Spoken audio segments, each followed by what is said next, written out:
information to have the public simply believe that this office is just letting people out of jail ad hoc, not looking at the differences between 701 releases of bond obligations of individuals that are already out versus the small number of individuals that are actually released by 701, less than 1%. And while I maintain that we cannot and we will not accept a case or move to prosecute a case without evidence, after a deeper internal review, it is clear to me that there are areas that we can and absolutely need to make improvements. In fact, let me just unequivocally say that the current 701 numbers are problematic and frustrating to me. The people of this city need to know that the 701 numbers from 2021 are absolutely not the result of any new progressive policy or reforms. In fact, quite the opposite. These numbers are the result of a system breakdown. And because it happened on my watch, we are taking swift and corrective action on every single level to correct these numbers. Whether they are persons that were already out on the street, released from a bond set by a judge, according to 701, or whether they were the 60-some odd folks from 2021 released from custody. These numbers, regardless of how small, fly in the face of my goal of screening, charging decisions in less than 5 days. This was a goal I had when I came into office. So let me be abundantly clear. As far as the 701 issue is concerned, we are owning it. We are fixing it. And we will share the results of our efforts to do so. After complete review of every aspect of personnel and protocol, we identified a few contributing factors and identified certain issues that have to be immediately corrected. Number one, this office, I did not adjust staffing and resources fast enough to deal with the increased volume of cases that our screenings and trial divisions must process and maintain due to the long suspensions of jury trials and shutdowns due to COVID-19. We also did not develop workarounds to make up for the lost access to databases and technology lost by the 2019 cyber attack. We also did not have adequate oversight over some of the critical functions that are necessary to meet the standards that I have set for this office in terms of how files should be received by the Trials Division. So that's what we identified. This is what we're doing moving forward. I have made and I will continue to make leadership and management changes to ensure that we have the right leaders in the right posts to meet the current challenges we are facing. I've appointed Ned McGowan to step up and serve as First Assistant District Attorney. He was the former Chief of Trials. I have appointed Bob White, the former First Assistant, to serve as my Senior Advisor and Executive ADA, who will oversee all federal law enforcement relations, especially those related to our surge-back strategies with other federal agencies, including the U.S. Attorney's Office, the FBI, the DEA, the ATF, the Louisiana State Police, as well as any other partner that is leaning in on this surge-back initiative. Bob will also serve as the interim leader of magistrate court, where first appearances occur and where bonds are set, as well as municipal courts. I have appointed Matt Durbis, former Deputy Chief of Trials, to serve as Chief of Trials. I have reassigned Paige Klein, the former Chief of all of screening, to solely focus on and supervise murders, rapes, and general screenings. I have also hired Karen Avery to oversee and develop a broad domestic violence screening unit to deal with the influx of domestic violence cases that have come as a result of the COVID-19 crisis. She will be joining us hopefully within a couple of weeks. I have also brought on and reassigned 3 new ADA screeners, including former criminal court judge and former U.S. Attorney Judge Morris Reed, former criminal court judge Julian Parker, and Hillary Landry, former Jefferson Parish ADA, who will serve as a senior ADA screening violent crimes and repeat offenders, cases involving repeat offenders. We will begin to pay overtime to ADAs and other divisions to help screen this voluminous backlog of cases. I have assigned Deputy CAO Mithin Kamath to work with the new First Assistant DA and the screening team to implement new strategies and tracking measures, weekly tracking measures, so that we can monitor in real time the screening division's efforts. And we plan on sharing all that information with the public. We are also adding more charge conferences with the NOPD. Formally charged conferences you would see in murder cases. We're adding those for armed robberies, carjackings, and other serial crimes. And this is a place where screening ADAs and police officers can sit, usually at that table right behind you, where they can go over and review cases to determine what other evidence is needed in all violent crime cases, not simply homicides. This will help us do a better job of exhausting every single option that exists in terms of evidence that is out on the streets, in homes, or inside of devices, to build better cases faster. And we are strengthening our tracking of requests to law enforcement for other evidentiary needs so that we can screen cases faster. We will get to that 5-day mark, but as you've heard, we are a long ways off from it, and we are fixing it.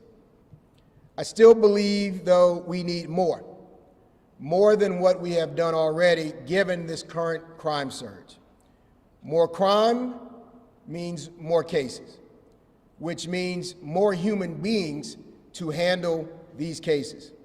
And this is why I must re-urge the request I have made to the City Council and to the Mayor to fund our request for additional lawyers, more DNA testing analysts, so that we can improve the capacity to partner and strategically build cases better with the police department. More evidence, more capacity, more human beings, cases can be screened faster and handled faster at trial. We have millions of dollars sitting in the city coffers from the federal government earmarked for this exact need that have not been used yet to surge back. We need immediate action to hire more people to handle this increased workload. The truth is, there are many contributing factors to this problem. Victims sometimes choose not to participate. And as you all know, I have made a commitment to never arrest an innocent person and bring them in with a material witness bond and jail them and force them to testify, because I believe that re-traumatizes them. But that makes it really difficult, whether it's an armed robbery case or a sexual assault or a shooting, when victims will not come forward and participate with the prosecution. COVID challenges, court closures, and the rise of domestic violence, this national unprecedented crime surge. But the truth of the matter is, I don't care what the challenges are, I don't care what the obstacles are, this office has to work within its existing budget to knock those obstacles down, to go under them, to go on top of them, to make sure that we do this job and deliver. And that is what we will do. We plan to spend some time with community groups over the next several weeks, neighborhood association, houses of faith, to talk to them about what 701 really is and how it works, and to answer any question that they have about what is happening in our office and what is happening across the street in court. But today is really just about making it abundantly clear the numbers that I have seen, I don't like. It is problematic. We are owning it, we are fixing it, and we will be delivering real measures so that you may be able to share and look at this information for yourself and gauge our work. We can start on that end. Any questions? I'm sorry, this is just a little bit off subject here, but do you have any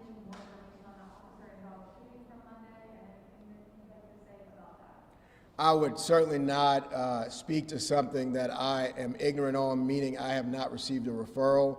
I have not. I've spoke with Superintendent Ferguson moments after that occurred, but I cannot speak to any of the details of that. Wanted to make sure that I understood what he knew at the time, and of course we talked, but that certainly is enough for me to weigh in on what happened out there at the scene. Was the Metropolitan Crime Commission report this month erroneous or misleading? Yes, it is misleading from the standpoint of when you talk about 701 releases. 701 covers everything from what happens pre-trial and the length of time we have to bring a case or accept it, refuse it. And it also talks about speedy trial.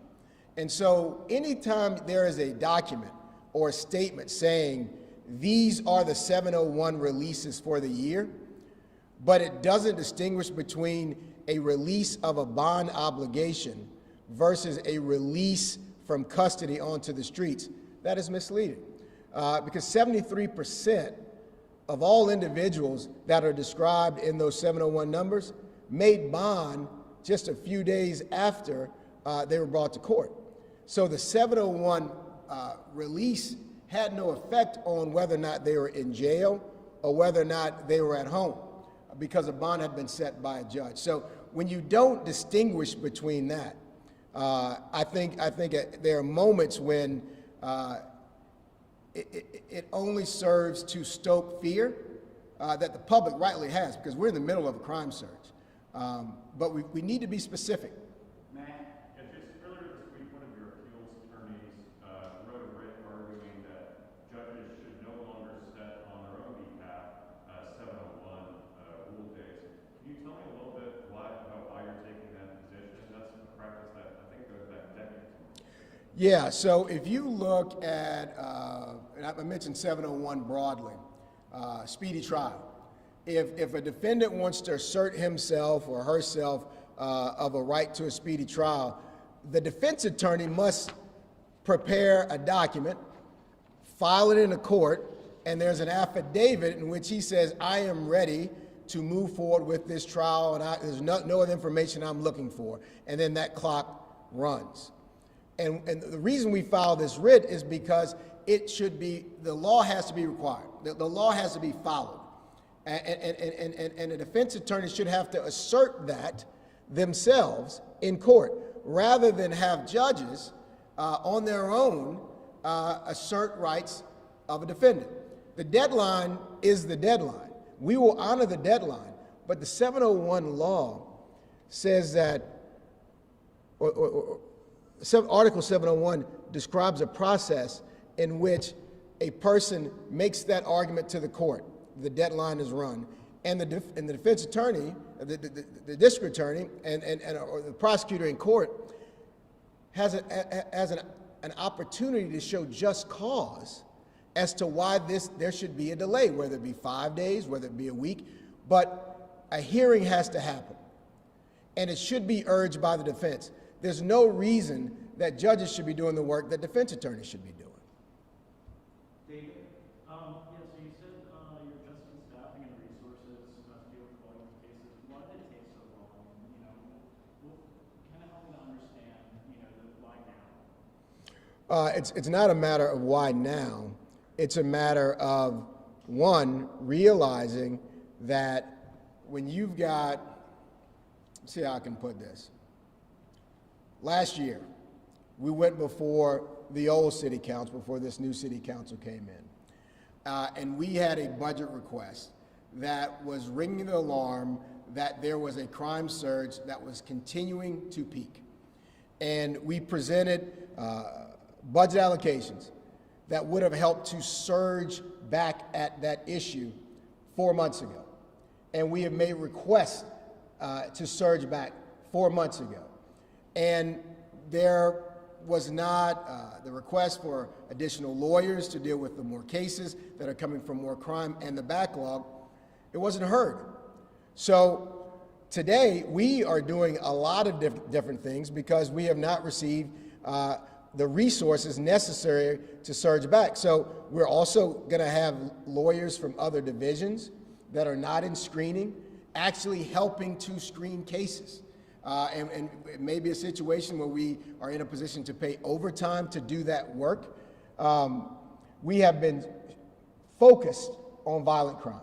And so to Kirk's earlier question about the report describing all things as 701 releases without distinguishing between violent crime, distinguishing between felonies and misdemeanors, or distinguishing between who's in jail and who's not in jail. We have been focused on getting those cases screened quickly of those violent offenders who are in jail so that they are not 701 released out. And when you look at that work, it is very, very clear that we were able to get those cases screened 99% of the time. 62 individuals out of close to 8,000 cases proves that point. So we have been doing this work, but we realize that there are system deficits. There are things we need to correct, and that's what we're doing now. Devin? Yeah, there's been a lot of criticism, obviously, targeted towards your office. A lot of people have lost confidence in how petition for you to resign. Do you have a response to people who are just out there lining their streets to be safer again and have lost confidence in your office? Yeah, Devin, before I was a DA, I was a father, right?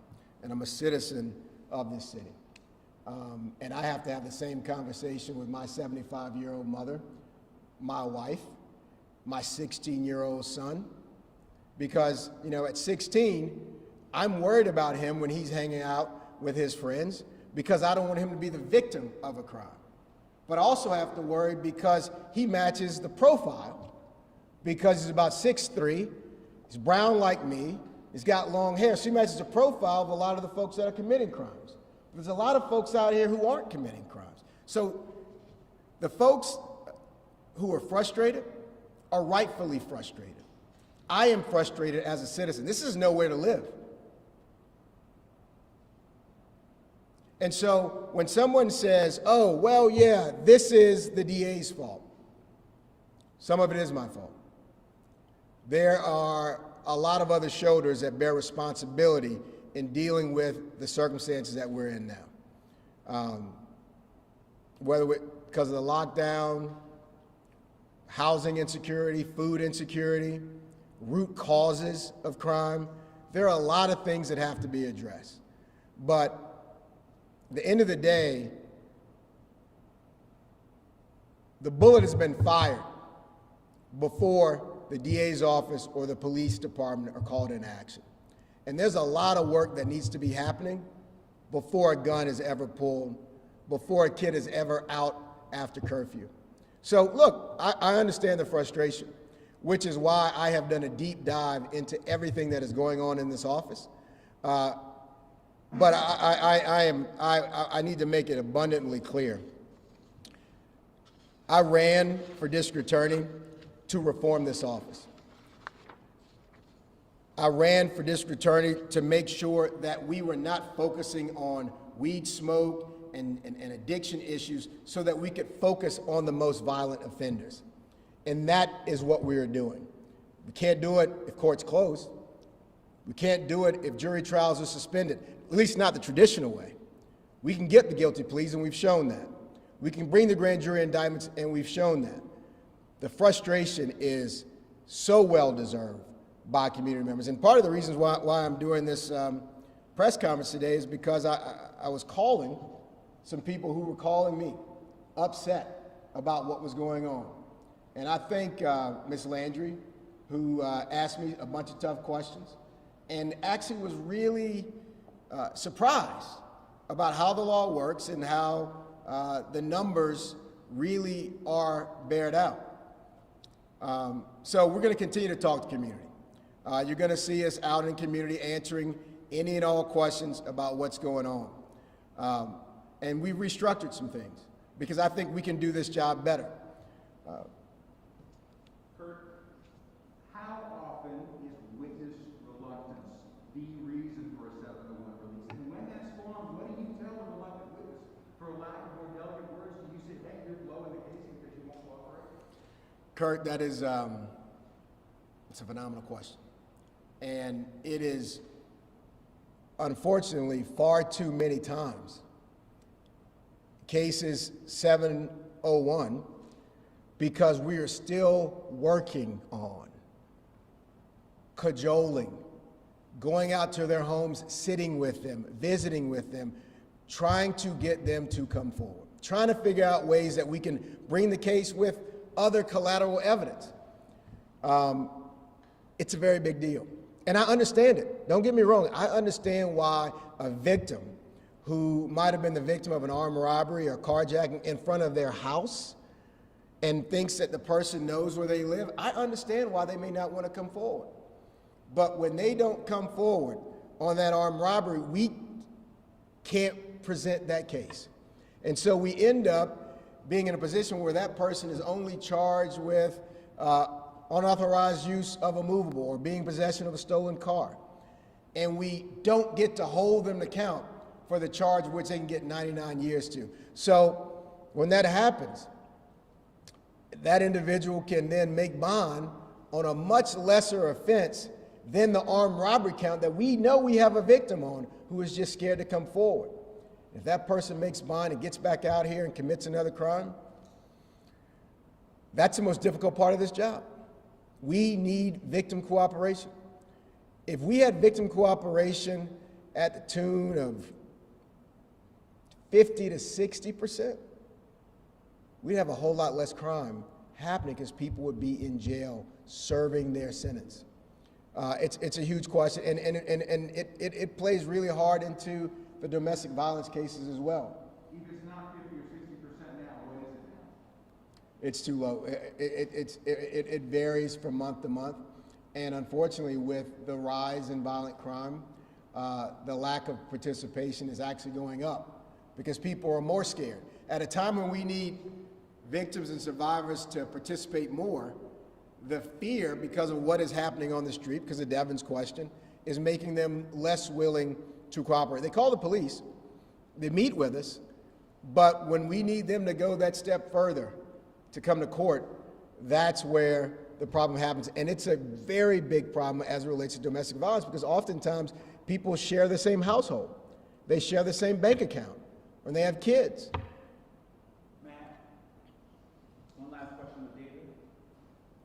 So you said that you didn't have oversight over the critical functions of the guidelines that you set up, right? Relying on that correctly. What were those guidelines and how are they helping that? So we wanted to set a very high standard of putting cases together that went from the screening division to the trials division so that those cases could be tried faster, handled faster, and secure convictions.